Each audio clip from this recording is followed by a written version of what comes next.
has to be some common sense. Yes, sir. They have the car stopped at 10th and Ranch Michael by there. We still don't know who pulled the trigger.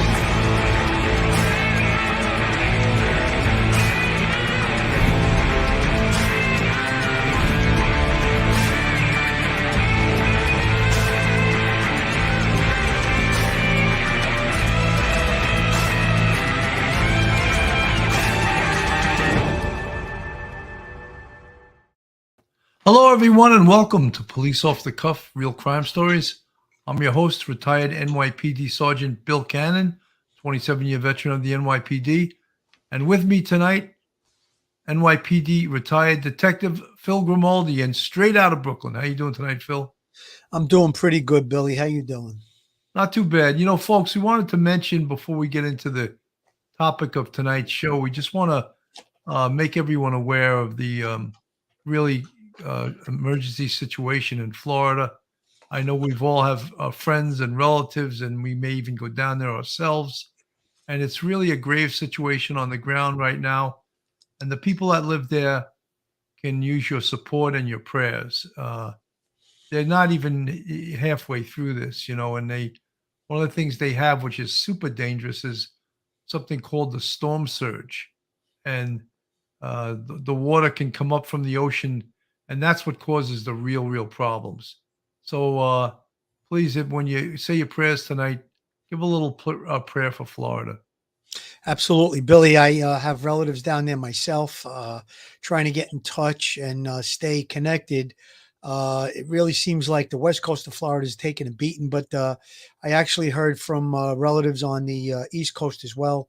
Things are pretty bad all around.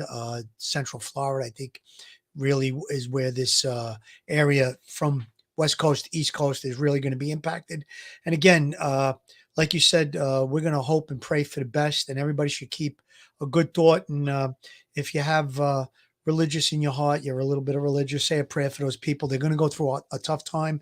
Obviously, as Americans, we'll bounce back. We'll support them. I know that the governor was saying there's many utility workers standing by to get out there and restore power and stuff, but they're really taking a beating. And let's hope and pray for the best for those people, our countrymen in Florida.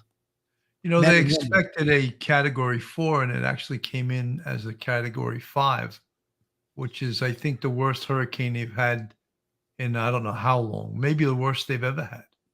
And you know, it's going to last, and it's also heading north, and it's not over with. It's going to hit Georgia, it's going to hit the Carolinas, and it's going to do damage going all the way up the eastern seaboard there. And again, prayers for everybody. God bless to all the emergency workers, police, the fire department, FEMA. Those people do God's work.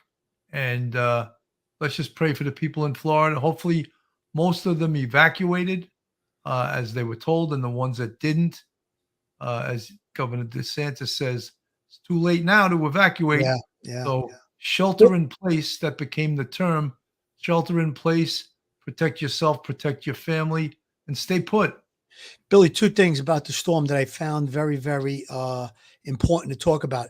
One is that because it went over the extremely warm Caribbean waters, it accelerated very quickly, and the amount of rain that's associated with the storm is one of the biggest components. The storm surge, as well as they're talking about rain going to be measured in feet, 2 feet of rain, tremendous flooding, flash flooding. Tornadoes were spotted on the East Coast yesterday. So again, it's a real dangerous situation. Like you said, it's probably the worst storm maybe ever to hit Florida. At least 100 years is what I heard on the news. And the other component that's really bad is this afternoon is only moving at 9 miles an hour, which is kind of slow for a storm of that size. It's a huge storm. It's moving slow. It's going to dump a lot of water. So let's hope and pray for everybody in the target and the bullseye of this storm. And folks, if you want to donate something, I was watching Ashley Banfield last night, and she said, don't donate goods, and don't donate clothing. Don't donate money directly to the Red Cross, and let them dispense the money out there and use that. The Red Cross is a pretty good organization. Most of the money that you donate gets to where it's supposed to go. You know, some of these these charities, a lot of the money goes to paying the CEO's salary, and I don't think that's true with the Red Cross. So, if you want to give something, it was sort of publicized. Give money. Don't send canned goods. Don't send water. Don't just donate money to the Red Cross. Absolutely, Billy. If you want to donate money and you're worried about what charity it's going to go to, you can actually look up their rating on the internet. They can tell you what the breakdown is of how much money goes towards running the charity as opposed to whatever the charity, the cause that it's for. So that's one of the ways to look it up. I'm sure NYPD, New York City area, fire department, emergency service, emergency management will probably be sending people down in that direction to try and help. Probably all the other states. We're American and we help our brothers and sisters throughout the country. So I'm sure that there's going to be a big push to help everybody, and we'll get through it. Let's just hope that everybody did what the governor said, either evacuated if you're in the area of evacuation or shelter in place. And it'll take some time to clean up and get things back to normal, but we're a tough country and we're going to stand together. There's no Democrat, Republican in situations like this. We're American. After all, the flooding in Naples and Port Charlotte, this crazy cars are fully underwater. In my presentation this afternoon, I did a little show on the hurricane, and 6 inches of water from a storm surge can knock down an adult when it's moving quickly enough. 2 feet of storm surge water can pick up a pickup truck and move it along the water. So you just get an idea of how powerful these storm surges are, because it's really water coming from a body of water, the ocean or the bay, and it's moving onto land. And what's making it move? Wind. Wind makes it move and it picks up momentum, and 24 inches of water from a storm surge can pick up a pickup truck and move it along the way. So no joke. You know what? When they ask you to evacuate, they probably want you to take your car with you too. I would imagine so. Your car is useless after it gets 2 or 3 feet of water. It's totaled. You got to get a whole new car. Yeah. So you want to save your car, get it to high ground, get it the hell out of there, Billy, just to put it into perspective about what you're talking about, just think about picking up a 5-gallon pail of water, about how heavy that is. And you're talking about hundreds of thousands, maybe millions of gallons of water rushing at whether it be a shoreline, a home, a vehicle. That's why you see on TV, you see those videos where whole homes are taken off their foundations and just washed away. There's nothing more powerful than the ocean, I guess. And when you accompany it with 110 mile an hour winds, not a good scenario. After all, indicates that 800,000 people are without power. And it's going to take a while to restore power, because they can't really restore it with all the flooding. They have to wait till the water starts to recede. There's linemen from all over the nation, all over the world, there to help restore power back to Floridians. Dangerous to do with this water, dangerous to do with the high winds. Let's just hope, they can get onto it sooner rather than later. Absolutely, Billy. It's going to be a tough time. And think about that. 800,000 people without power, and probably cell phone towers are down. So I guess cell phone communication is going to be tough. Regular wired phone communication is going to be tough. No power. But there was many thousands of utility workers on standby, as the governor reported earlier, the governor of Florida. So I'm sure that they're estimating that power could be out as much as 6 to 10 days. So just hang in there, and they'll get to you, and they'll restore power, I'm sure. I had that in Westchester with a nothing storm, 8 days without power. Yeah. And nothing happened until I put on social media that the head of Con Ed should be fired. Next thing I know, there are 8 trucks in front of my house trying to restore power. Should have said that earlier, Yeah, I think that was one of those storms. I think I remember that, Billy. That was it a winter time storm? Yeah, I think so. And I was without power for 8 days. Yeah, they didn't think that it was going to be as bad as it was, and when it was much worse, they didn't bring in the manpower and the utility crews to do the repairs. So I guess there's a certain, maybe they get some disaster declaration, and that way they can you pull in from other energy companies or whatever it is. But yeah, I remember that. That was a lot of people on the news. Tom Yeah, Cusinelli, I grew up on Long Island, and I can tell you Lilco is just as bad as Con Ed. So, yeah, coming out to Long Island wasn't, really an option.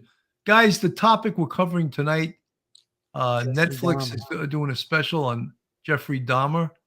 Um, Serial killers, they always seem to be, why are people so enamored with serial killers? As if it's this talented person, this person has kind of talent to something. But people are uh, very enamored with serial killers, the Ted Bundys, the Jeffrey Dahmers. Um, I mean, there's less and less serial killers now because of technology. A killer doesn't get to become a serial killer because he gets caught too quickly now, you know. Um, so the technology, DNA, cell phone technology, video, all the advances in collecting evidence. So serial killers are rare now. They're quite rare. But this guy Jeffrey Dahmer, it's almost too hard to believe when you're apprised and you watch the documentary, you watch anything on Jeffrey Dahmer, you think that someone that did what he did would have to be insane. Yet if someone's insane, you can't prosecute them criminally. They basically get a free pass. So, did he understand what he was doing? And did he understand that what he was doing was wrong? Those are the two components to be declared sane. And he was declared sane 15-0 by the jury. So, he, eventually when he did go to trial, he could be convicted and, given a sentence of like 900 years or something. But we're going to talk a little bit about Jeffrey Dahmer growing up, signs that he was heading in the wrong direction, signs that he was becoming a serial killer. Uh, some of them very evident, some of them not so much. But Phil, why don't you open it up with, talk about Jeffrey Dahmer and his childhood and some sure. signs that were evident in him heading in the wrong direction. Bill, I just want to make a comment. I'm going to talk about his childhood and the signs that showed that he was heading into that dark world. But I think the interest in serial killers, specifically Jeffrey Dahmer, is because these people walk amongst the human race. They could be the person next door. They seem to, maybe slip through the cracks, hide in the shadows, and they're doing these incredibly insane things. So I think that's what the interest is that it could be anybody. I mean, when you talk about a Ted Bundy, a Jeffrey Dahmer, these were people that were just out in the world, and they didn't have a sign on the back, "Hey, I'm a serial killer," but they were. Jeffrey Dahmer had a very, very not typical childhood of a serial killer, so to speak. Some of the aspects of his childhood, he wasn't sexually molested as far as they knew and never admitted to. Extensive interviews done with the family. It wasn't anything like that. However, there was fighting between his mother and father. And when he was a small child, he was walking on the beach and he saw a dead crab. He became interested in this dead crab. And that's when his first interest of things that were dead seemed to, come to the surface. When he was about 17 years old, his mother left with his brother. He had already started to show signs of interest in bleaching bones. And he talks about, I watched 3 or 4 different interviews today. 2 of them were with him. And as I was watching them, I just got an uneasy feeling. It reminded me of when I interviewed serial killers and murderers when I was on the job. Just a feeling of like in the pit of your stomach, like this is something that should I really be involved with or hearing, because it's so insane, so unbelievable. But when he had this attraction for dead things, He said that he went to school. He went to a biology class. They dissected a pig, and he took the carcass of the pig home with him. He showed the big interest. And then he said in one of his interviews that he graduated to cats and dogs. And then at some point, these feelings of wanting to be with dead things, they sort of, in his teenage years, they crossed into and interacted with his sexuality. So that's where the crossover seems to have taken place, probably in his 13 to, let's say, 17-year-old, when he started to exhibit those signs of mixing death with sexual fantasies. You know, he one of the things, of course, the one of the biggest signs of being a serial killer is what you were just listing, is that killing animals for no reason and torturing them and dissecting them. That is one of the signs of someone that potentially is going to become a serial killer. Um, he had some other signs that were actually horrendous. Necrophilia and cannibalism combined with his sexual deviancy. And that became his modus operandi, is that he would torture his victims, drug his victims, and then he would have sex with his victims. Um, it's almost too hard to say. Necrophilia, which is having sex with a dead body, and then of course cannibalism, which is almost beyond belief that someone that can do that can be sane also. But if you saw any of the interviews with Jeffrey Dahmer, he seems very lucid. He seems very intelligent. He seems very matter of fact with how he talks about his crimes. And he talks about it, he doesn't really have any feeling or feelings for his victims. They were just something that he needed to satisfy his perverted sexual gratification, and just his sick, the sick way he went about satisfying that. You know, Bill, I saw one of the YouTube videos that I watched. It was a Dr. Hickey. He was a psychologist that studied serial killers, and he befriended the family, and he got some intimate knowledge into the life of Jeffrey Dahmer. He described how he was isolated as a child, that the family fought constantly. He had a difficult childhood. He was lonely. He also described him as, being traumatized in his childhood by these arguments, I guess they were.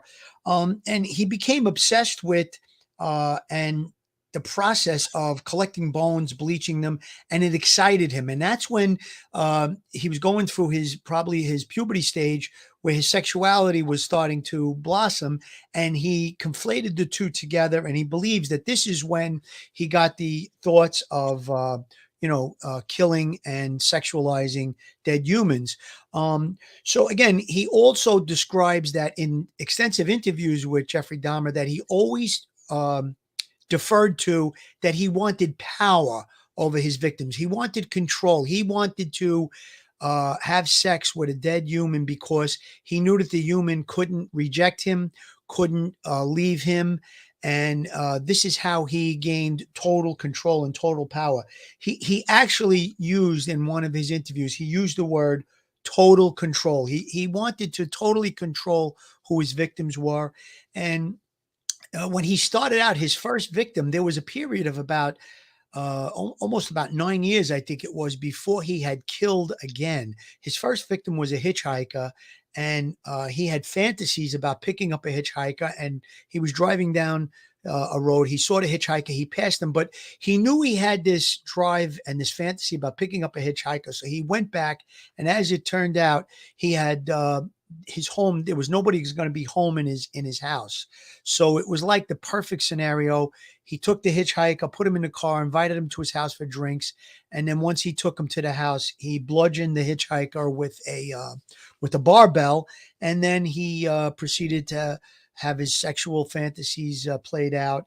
And then he dismembered the body, and I believe he put it in a storm drain. So he discarded the body. And then according to what he tells and the investigation tells, there was no killing for a period of about 9 years. And this Dr. Hickey described that his mother told him after the trial, when he asked about what did he do, he had to do something in those years, and she said that he would look for people that had been young people who had been killed in a car accident or died of an illness, and he would go to the funeral, he would go to the burial, then he would go back and dig up the bodies and have sex with the bodies. That's how he satisfied this compulsion during that period. And then once that wasn't enough anymore, that's when he went into the gay bar scene and bathhouses, and he would befriend people, take them back to the house, as you described, Bill, drug them, and then, go through all of these very, very sadistic rituals with them. Joe Murray is in the chat. Joe, good to see Joe you. Murray. Great to have you back. I could see a lot of folks in the chat are glad to see that you're here. Beth, you posted something in the chat, AMYGDALA deficit. I'm not familiar with that. If you want to explain that briefly in the chat, I'd love to post it if it's has something to do with Jeffrey Dahmer's psychological mindset here, but I'm not familiar with that. So if you could enlighten me, I would be happy. At the age of 13, from 13 to 14, Jeffrey Dahmer realized he was attracted to other boys, and that's where his sexual attraction and the fact that he started picking up young boys. And Phil alluded to the fact that his first victim was an 18-year-old hitchhiker, which when he picked him up, he didn't at first intend to kill the kid. It somehow just happened. And a lot of these things just happen because he said, and it strikes me as similar to like a rapist. A rapist wants to exercise total control and power over the victim. And that's what Jeffrey Dahmer wanted to do to his victims. He wanted to exercise control and total dominance and total power. And that's how he basically got off on that. And it struck me as very similar to a rapist, which a rapist is all about power and control. And rape usually is not about sex, it's about violence, And this is what struck me as similar with Jeffrey Dahmer. Jeffrey Dahmer also struggled with his sexuality. I don't think he wanted or liked the fact that he was attracted to males. So he struggled with that. And he started hanging out in gay bathhouses. And that's where he would find some of his victims. And I think he started drugging people inside these gay bathhouses. And it got back to the management, and he was banned from going there. And then he would rent a hotel room. He would meet victims elsewhere and bring them back to this hotel room and continue his course of conduct in this hotel room. Billy, the video that I watched earlier today with this Dr. Hickey, he described a thing called paraphilia. I never knew anything about it, but it's a pattern of recurring sexual, mental, arousing images of unusually social, unacceptable sexual practice. It gave an example of sadism and pedophilia, and they believed that he had this. He was diagnosed with the paraphilia at his trial. He was diagnosed with paraphilia, borderline personality disorder, schizopath personality disorder, sexual sadism. But they said he was not a psychopath, that he was just a sociopath. And I think you talked about the differences between the two. He was not a psychopath because he was cognizant of the actions that he was taking and the things he was doing. And he said, most of his victims were African-American males. And they asked if there was a racism component, and he absolutely said no. It's not that it was about racism. He picked specific males that were in good shape. He used the term that they had a Chippendale body type. So he looked for people males that were in good shape and although most of his victims were African American. The psychiatrist, sociologist that interviewed him did say perhaps, and it was kind of conjecture. He said maybe he picked African American males, so when they went missing, that he believed that they wouldn't be looking for a white individual; they might be looking for another African American individual. But Dahmer never admitted to that. I think that was just a conjecture on the part of the psychologist. Daisies forever. Amygdala deficit. Gray matter deficiency, which may result in emotional detachment. Now, is that a deficit in the brain? Is that Yes, I something think that, biological, or is that something emotional? Is it psychological? I'm not familiar with that term. I'm sure I've come across that term in my readings and in my police career, but I don't regularly study serial killers anymore. So, one of the things, just so you know the definition, the FBI definition of a serial killer is the unlawful killing of two or more victims by the same offender in separate events. So I know someone listed, what about cartels? They kill. Yeah, if one person is killing multiple people, yeah, they could be listed. They fit the FBI definition of a serial killer. Aaron Hernandez, the tight end for the New England Patriots, he was absolutely a serial killer. He killed two or more people on different occasions, right? That qualifies him. He's part of that FBI definition. I don't want to get stray off the topic. Jeffrey Dahmer was in the army. He was basically booted out from drinking and passing out. He went to college for a while. Same thing. He failed out because was he drinking?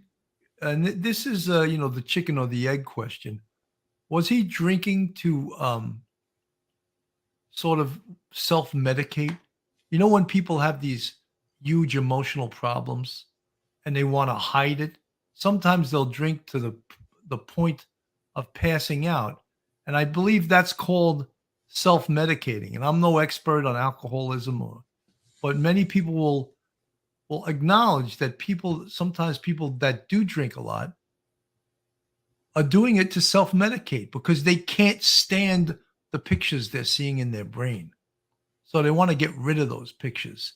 And I suppose I'm oversimplifying this, but this seemed like, in Jeffrey Dahmer's case, this seemed like a real possibility that he was self-medicating and he was trying to hide these horrible things that he was doing, at least in his own brain.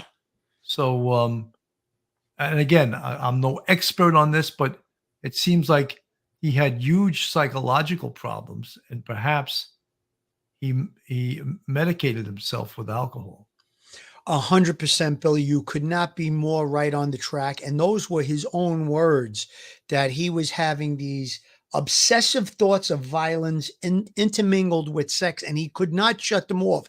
So again, a lot of times it's people that go through traumatic experiences, maybe as a child, whether it be a rape or some sexual abuse. Later on in life, they tend to drink to blur out those images in their mind, like you said. So I believe that the track that you're on, Billy, is probably correct, because he talks about that he couldn't discuss these problems that he was having inside of his head because they were so violent and they were, intermingled with sex. So he said he kept these feelings inside. So what's the worst thing he could do?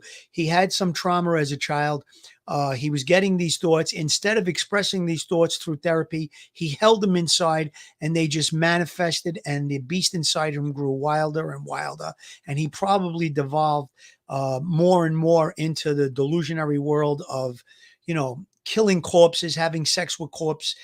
There's stories, if you do the research, he would lay in bed with a corpse overnight. He would do all types of horrible things to the victims, drill holes in their heads, and try to inject liquids into their brains to make the Night of the Living Dead. I forget what they're called again. Ghouls. To make ghouls out of them. I have it written down here someplace. But he was really like doing very, very, he was accelerating in his insanity. And, it was just really, really out of control. And again, because he wasn't able to release those feelings or talk to anyone about it, it's probably just manifested and got worse over time. PX, good question. Difference between a mass murderer and a serial killer. Well, a mass murderer kills a lot of people all at one time. Yeah. A serial killer takes breaks in between multiple killings. So that's the difference between that. Um, you know, Zombies, that was the word I was looking for. He tried to turn them into zombies. That's one of okay. the things that were going through his mind, that he could drill holes in their heads and turn them into zombies. Besides eating flesh, I mean, it's just everything way over the top with this guy. The in Milwaukee, between the years of 1987 and 1991, Jeffrey Dahmer killed 16 male victims. There was some controversy in this. One of them, of course, was the race of the victims. I think 10 out of the 16 were male blacks. Another controversial thing was that the police returned a 14-year-old boy back to Jeffrey Dahmer, gave him back to him after the kid had told him, he's doing this and he's doing that to me. And the kid was 14 years old. Could you imagine that happened today? I think I believe those cops were fired, but there should have been a lot more than fired. They return a kid back to a serial killer who then subsequently is killed by the serial killer. Yeah, that was pretty horrible, Billy. But there was a little more to it. I mean, he came out of the house. He was naked. He was beat up. People called the police. And again, you're 100% right. It's a tragedy that he was returned to Dahmer. But Dahmer played it up pretty good. He was returning from the store. He greeted the police and he said, "Yeah, that's my boyfriend's boyfriend," something to that effect. And they said, "Well, he's claiming to be 14. No, he's 19. He's lying. He does this all the time." "Well, where's his identification?" "Oh, he gets like this. He gets drunk. He gets high. He loses ID. But I have pictures of him inside my house." So he brings the police inside the house. He gets naked pictures of this victim engaged in sexual activity, I guess with Dahmer, shows it to the police. They believe that there is a relationship. And again, like you said, they returned the victim to Dahmer, who later kills him. But it was such an outlandish set of circumstances that I don't know if I myself could have done the same thing, being in such a unusual situation. I mean, but if you listen to the 911 caller, which I did, she was pretty specific about the fact that he was beat up and he was a young kid and all of that. Phil, there's no excuse for those guys. No. I'm not trying to make an excuse. I'm just saying that I probably wouldn't have. I probably wouldn't have returned. No, I would have did a lot more investigation than they did. Absolutely. K.H. Walker, the child was Laotian and couldn't speak English well. Then you get a Laotian interpreter. Then you do a lot more investigation. Had they dug through the house, they would have probably found some body parts in the house. Well, they said there was always a horrible stench coming from the home, and who knows if that had something to do with it. They didn't even want to be in there, and they just figured it was a lover's quarrel, and they let it go. It's 100% wrong. Don't get me wrong. And I don't think that I would have fallen for that either, especially you listen to that 911 caller. The 911 caller, you can pull it up on YouTube on some of the interviews with Jeffrey Dahmer. She's very, very specific about what she sees and what she's describing to the police. So again, it was tragic. That kid did wind up losing his life. Very, very unfortunate. And I believe he was the brother of a kid that Dahmer had sexually touched. He had groped a 13-year-old in years past. He was arrested for it. And this was the brother of that person.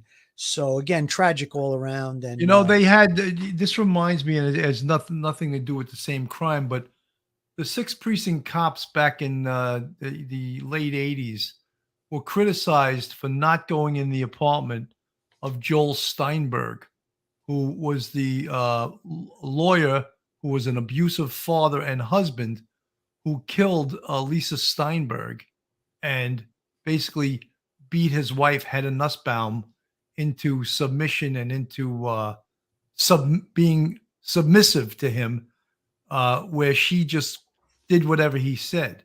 And the police were criticized because he used all his talent and all his bullying pulpit as a lawyer to say, hey, you're not coming in my apartment, that type of thing. Do you have And a we warrant? know as police, we could say, step aside, this is an emergency exception, and I'm going in, and you could do what you want to do after that. But you have to determine that. And if someone's very pushy, and a lot of times someone will be, oh, I'm an attorney, that when someone told me they were an attorney, that just made me more motivated to go in and do something they didn't want me to do. Because especially in a case like this, or a case like I'm talking about with Joel Steinberg, but Jeffrey Dahmer he was a good talker, and he was described by everyone in law enforcement, a psychologist, or other people as a charming type guy, articulate, smart, charming, good looking. They even said good looking. Imagine that, a good looking serial killer, but this is how people described him. And this is how he got over, not just with his victims, but with the police and the authorities. He was able to talk people. He got pulled over with a body in his car, body parts in his car, and was issued a summons and sent on his way. And the police did no further investigation. And I'm not saying you don't do a further investigation on every single car stop, but he seemed to be able to get over and get people to do what he wanted them to do. Billy, think about it. If he's got a body in the car, he runs through a red light, police officer pulls him over, license, registration, insurance card. He produces an identification.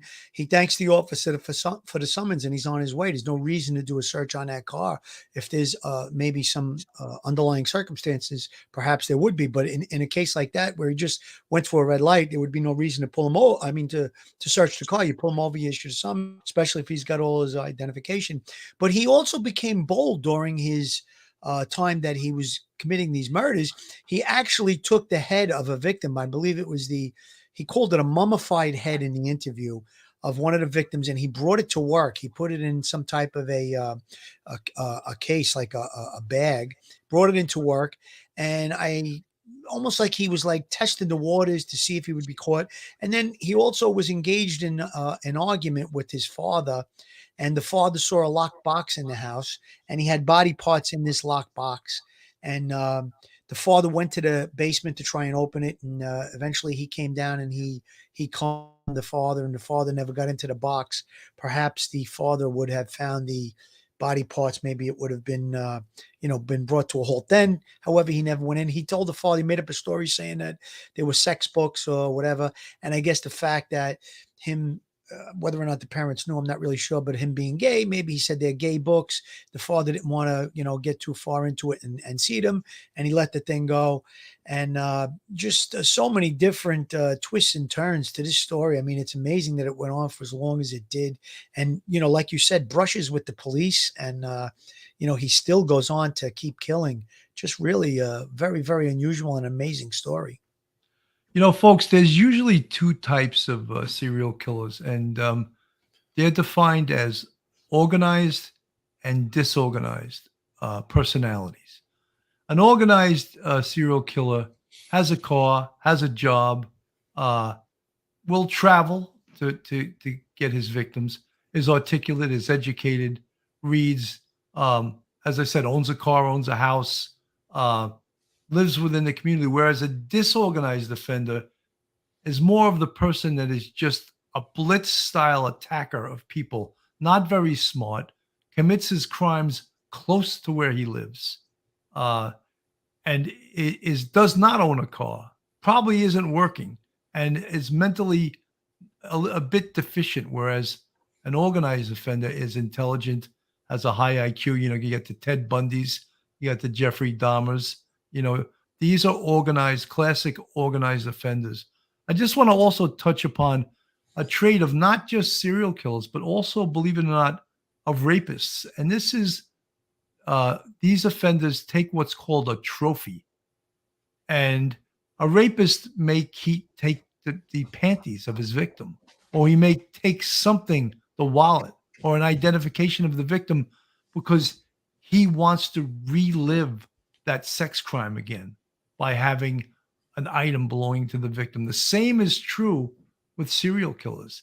And in Jeffrey Dahmer's, in his case, his trophies were keeping actually body parts, keeping skulls, keeping parts, and not just having these, but having sex with these parts, sleeping with them. I mean, when you hear things like that, it strikes you as that someone that would do that has to be insane. However, if the courts declare this person insane, the person doesn't get prosecuted.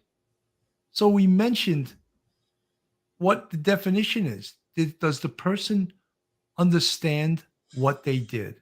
And do they understand what they did was wrong? If those two things are met, then they're declared sane. And Dahmer was declared sane, even though he did things that anyone would say he's insane if he could do that. Absolutely, Billy. It's very unusual. The lay person would think right away, oh, he's a psychopath, he's a psycho, he's deranged, but there's different diagnosis that psychiatry and social studies people, professors, that they can study an individual and figure out. And I mentioned the diagnosis that they talked about were paraphilia, borderline personality disorder, schizopal personality disorder, and sexual sadism, and him being a sociopath, but not a psychopath. So when you talk about his charming behavior, if you watch any of his interviews, he talks very calmly. He talks very matter-of-factly. He doesn't seem to get very excited when he talks. And I think that's probably why he was convincing with those officers and any of the people that he lured to his home. He would invite them. He'd be hanging out in the bar with them, and he would either drug them in the bar or the bathhouse, whatever it was, or he would do that. He'd have the mixture of sleeping pills ready at his apartment. So he would bring them over casually, start talking about, having a drink, come to my house. And the next thing you know, they'd be in the house. He'd spike their drink. They would go almost immediately unconscious or to sleep. And then he would strangle them. As most of the victims were strangled first. I believe the one that the hitchhiker, he bludgeoned him with the barbell. But when he would drug them, he would strangle them till they were dead, and then he would start the sexualization part of his endeavor with these victims. So again, it doesn't seem that a person can do such a thing and not be insane. But as these psychiatrists and social scientists determined that he wasn't, these psychologists, they determined that he was not insane, that he was actually sane, and that's why he was confined to jail for, I believe, 99 years was his sentence. I had a detective in my team who actually was pretty smart, especially when applying the law. One day we had a psycho stab a 2-year-old baby in the abdomen. Baby was in a carriage, stabbed her a couple of times, and cops from the 3-4 precinct ran the baby to Columbia Presbyterian Emergency Room, where the head of pediatric surgery performed life-saving surgery on this 2-year-old, saved her enough to get her up to the operating room, and performed, 4 or 5 more operations after that day. And the baby to this day, well, it's an adult right now, lived and is, survived. And, well, I don't know what psychological damage you would have from that. But anyway, my detective, in interviewing the perp, said to him, what were you doing out there? What were you? Why'd you do what you did? He goes, I wanted to kill something. And he said, so what do you mean you wanted to kill something? He goes, yeah. So I saw that little baby, so I stabbed her in the stomach. Those two statements he made got him declared sane. So now that they could prosecute him, he understood what he did. Was he crazy? He probably was crazy, right? But Joe the Lip, who was the detective, knew what he was trying to get from him. And he said to him, did you know what you were doing? Yeah, I wanted to kill something. That statement And the fact that his actions, they call it mens rea and actus rea, right? You know that from your criminal justice. Mens rea is the mental state of mind, and actus rea is the act. We got Joe Murray and the lawyer. He's probably salivating that I'm teaching what he should be teaching, But he got him to say that, yeah, I knew what I was doing. I wanted to kill something. And that's what got this guy prosecuted instead of sending him to the loony bin.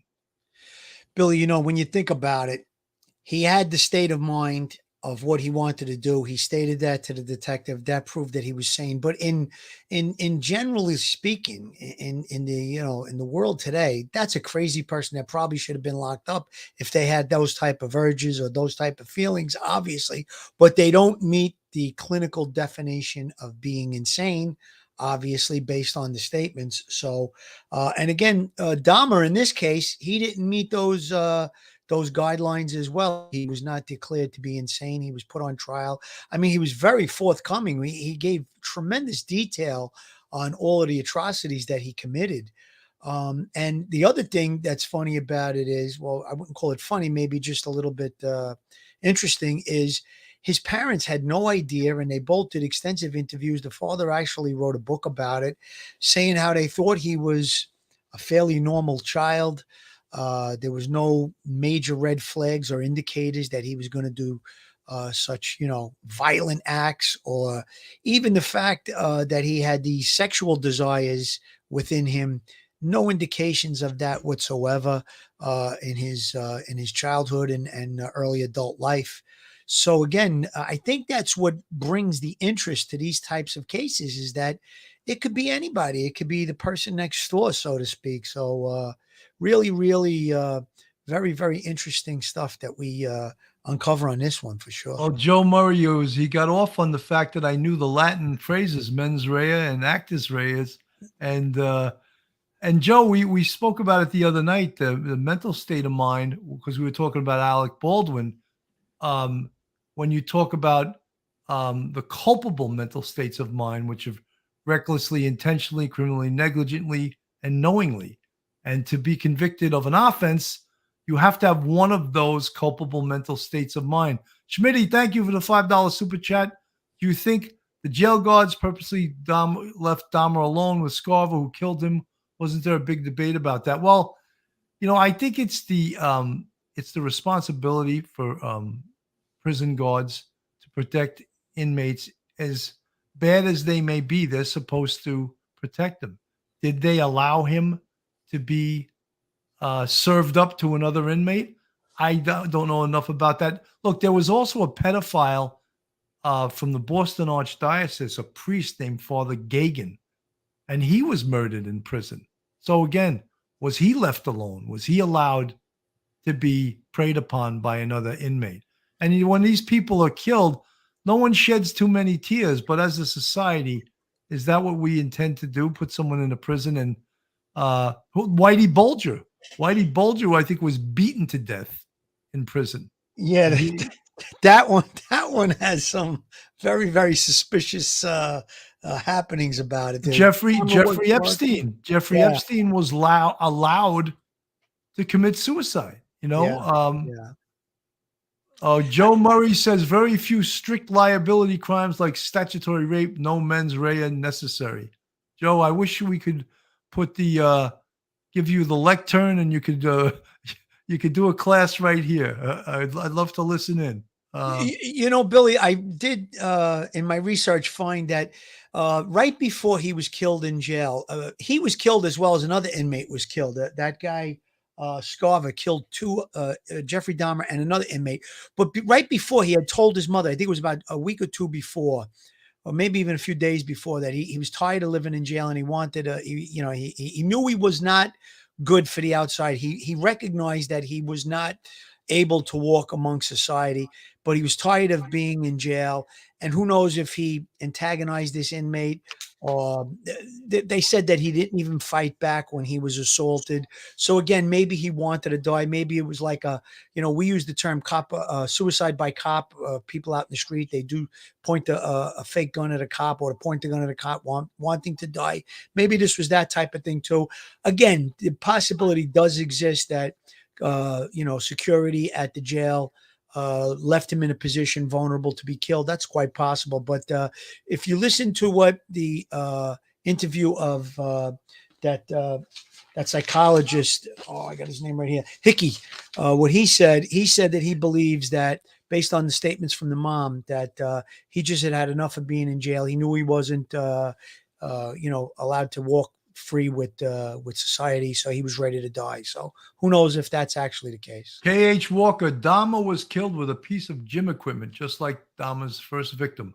You might think poetic justice. I was just going to say that. Yeah, poetic justice. He got what he gave, and as a society, though, can we really put people in a prison and say, oh, we hope that they get prison justice?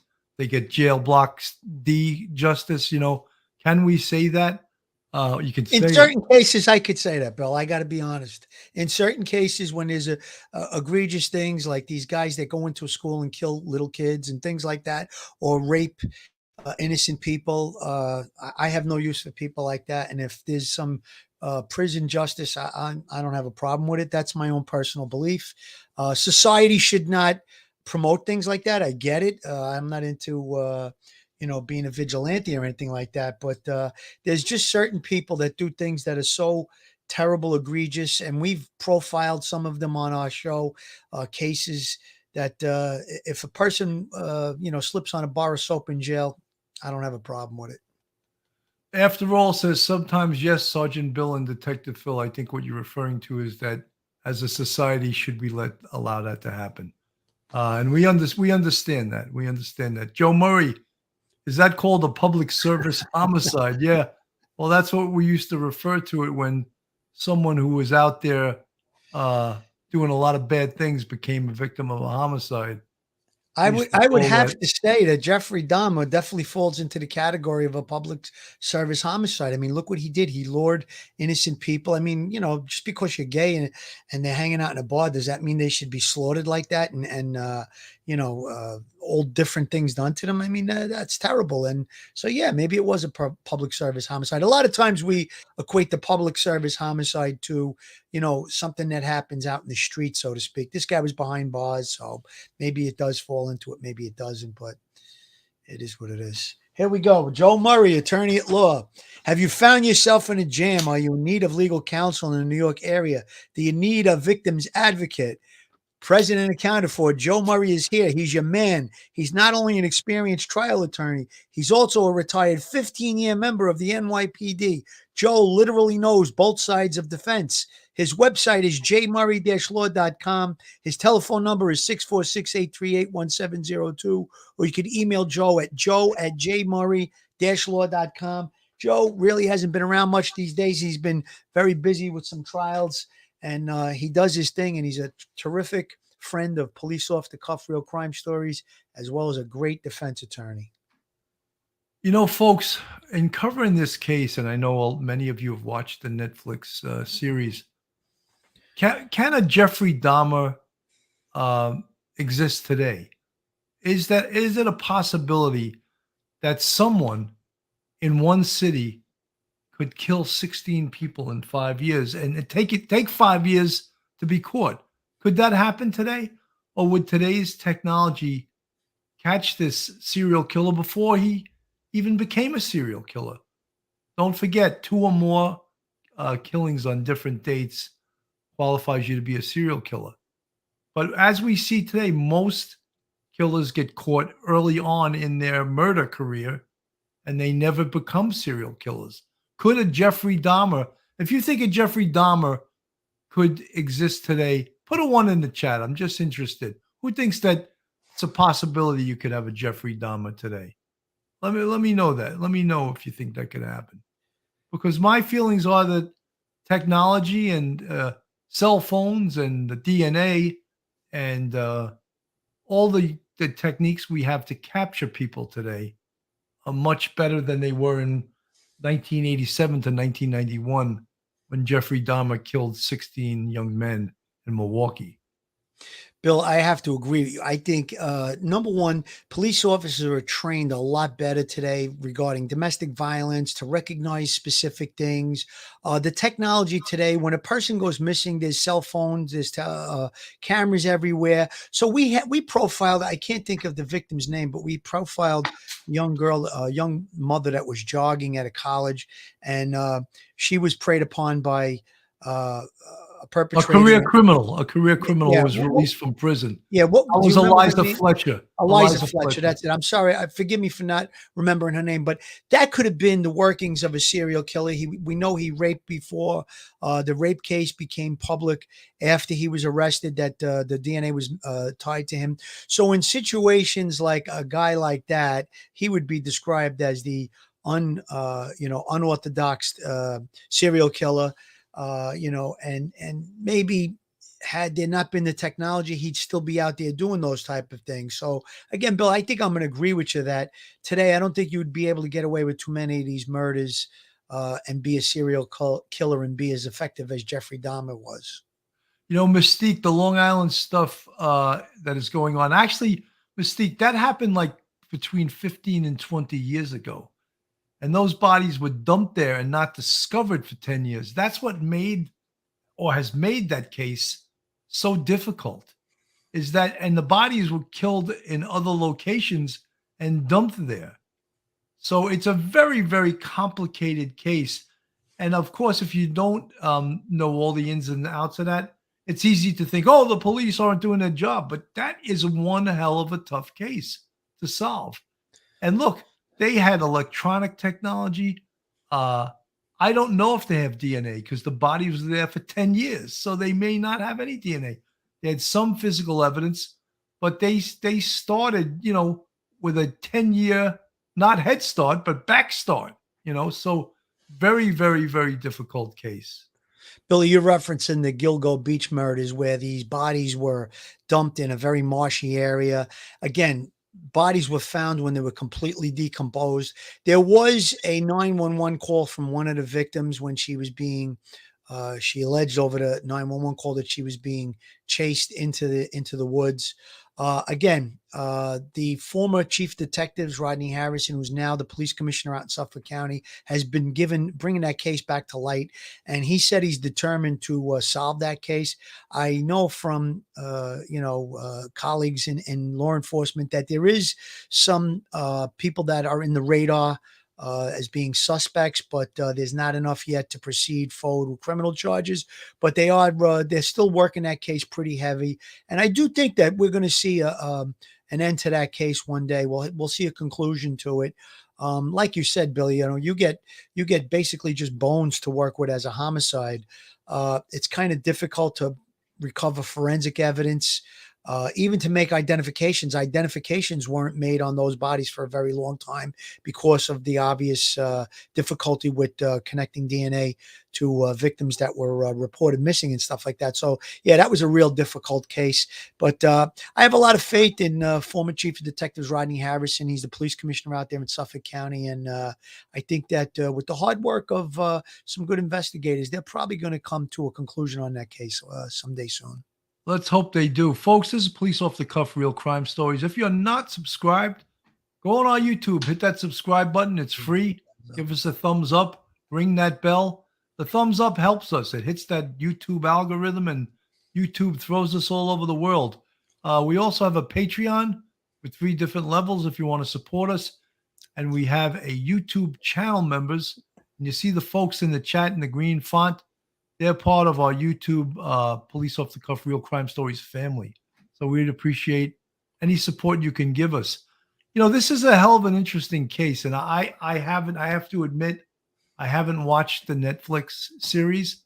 There was another one a couple of years ago that was unbelievable. The Night Stalker from Los Angeles. That case was, if there's a more evil person in this world, I don't know him. That guy was the worst When I read the stuff that he did, I just was, you know, you go home with and investigating stuff like that, and you just shake your head that there is that level of evil in this world. Yeah, it's kind of unsettling to be in a room with that type of evil. And I've been in the room with some serial killers in my days in the 60 squad. And I got to tell you, there's a handful of times I could probably count on one hand the times when I looked right into the eyes of what I call the devil. And when you meet people that are serial killers and that can talk about murder and mayhem, a matter of factly, you know that you're looking at and talking to the devil. I really believe in it. It's very, very chilling, so to speak.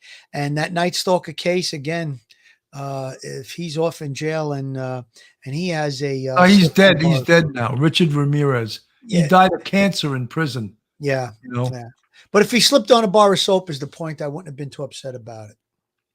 Well, that's the kind of guy that if he gets prison justice, Yeah, no one's going he was to an evil son of a bitch. He really was. yeah, no one's going to shed any tears for a guy like that. Nor did many people or anyone shed any tears when Jeffrey Dahmer was murdered in prison. But it's just that a government or a civilized society can't condone that, you know. Yeah, I think Joe made reference to Joel Rifkin, who was out in Long Island, killed 17 prostitutes. My partner actually had two of those homicides, and he uh, he actually processed them for a collar. And he was a very cold individual with those ice eyes, and my partner described him as stinking to high heaven and very soft spoken, a matter of factly about what was going on, and sort of the same demeanor as Dahmer. It's very unusual, but those cases are really something, and they're interesting. I mean, any case always interests me, but those ones that have those real wild, components to them, they're very interesting. Beth, I didn't watch the docu-series on Jeffrey Dahmer, but I watched many other things about Jeffrey Dahmer, and I knew a lot about the case prior to the docu-series. And plus, I know a lot about serial killers from my work in homicide. I was over 10 years in Manhattan North Homicide. So I do know about the case. I didn't watch specifically the Netflix series. I did watch the Night Stalker series, Richard Ramirez, and again, knowing a lot about serial killers, there's a lot of similarities between and among serial killers that you can sort of connect the dots. And the big thing about Jeffrey Dahmer was his psychosexual lust that drove him to commit murder. I think that's in a nutshell. It's defining who and what Jeffrey Dahmer was. Ramirez was really scary. Read a book out of his childhood years ago. New doc about him was real good. Yeah. Well, we had the detective on. I'm trying to think of his name right now. He Oh was the yeah, police. Garcia. No, No, I, yeah, I can't you think know of what? his I name. want to address that question that Beth had up there. I didn't watch the docu series either. However, I did pretty good research from the internet. I did watch the interviews of Jeffrey Dahmer, and I took a lot of what I said based on his own words. There's several different interviews on the internet where you hear the words coming right out of his mouth, and then I also watched that other one with that psychologist who studies serial killers. So again, even though I didn't watch the docu series, I learned a lot about Jeffrey Dahmer, and I think Bill did the same thing.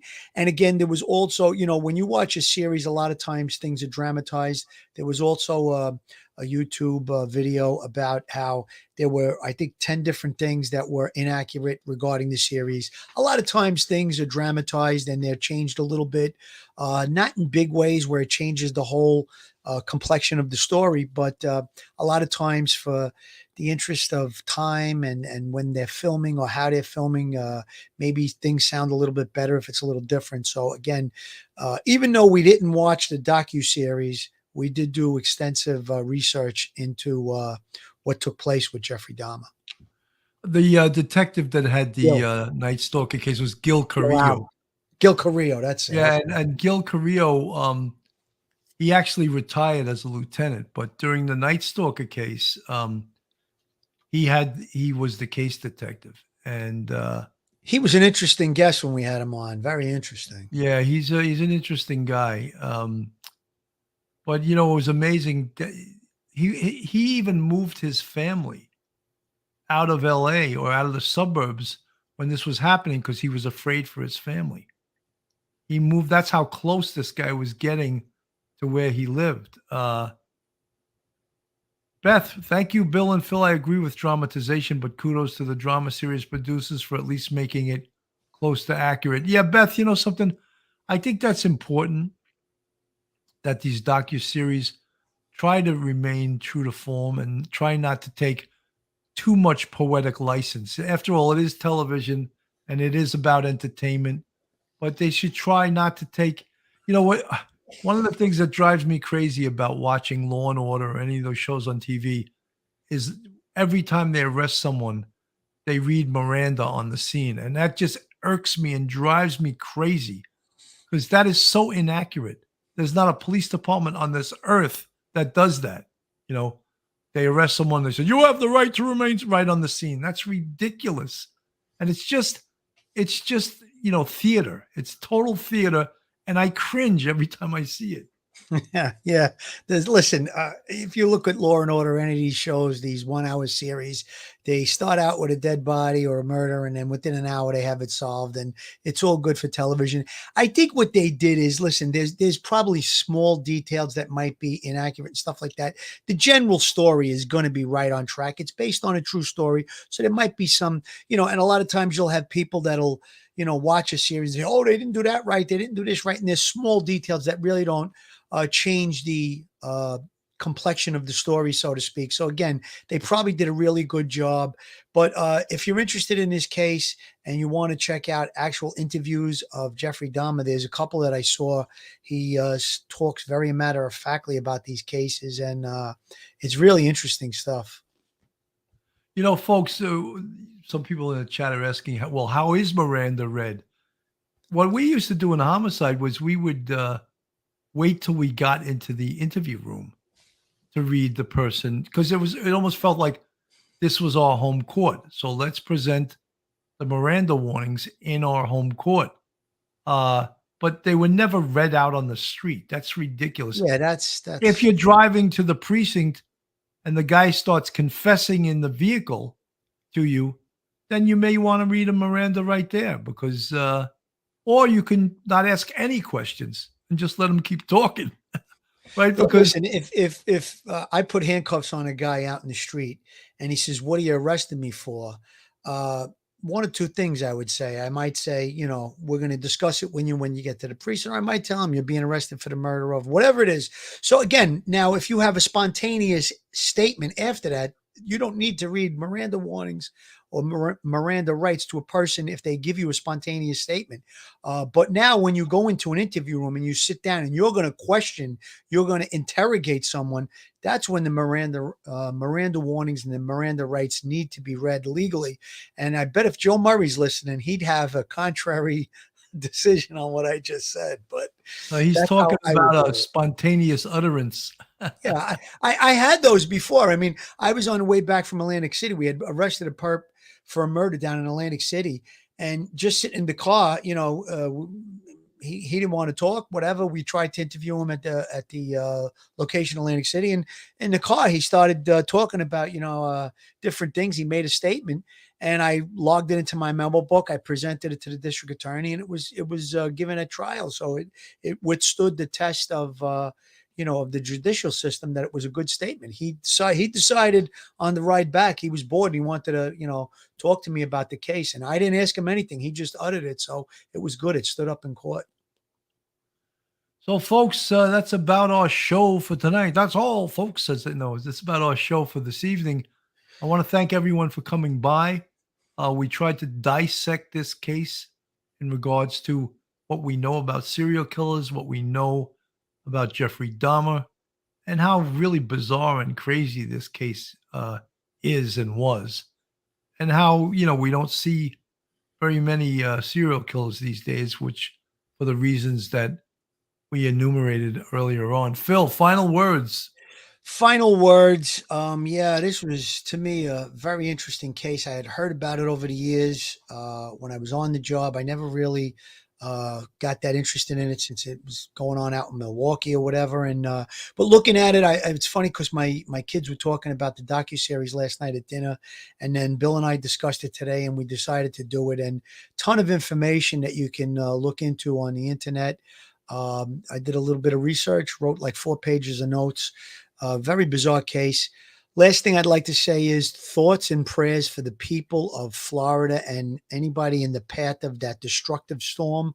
They're going to need some help. Let's hope that there's no loss of life, and we will get Florida back on its feet, I'm sure. But again, keep a good thought and stay safe out there, everybody in Florida. You know, Schmitty wouldn't let me get away with saying I'd like to dissect this case. She said, no pun intended. And she caught it there. And Schmitty, very witty. Thank you for that. Folks, again, thank you so much for listening. We'll see you very soon. Have a great night. Stay safe, everyone. One episode just ain't enough.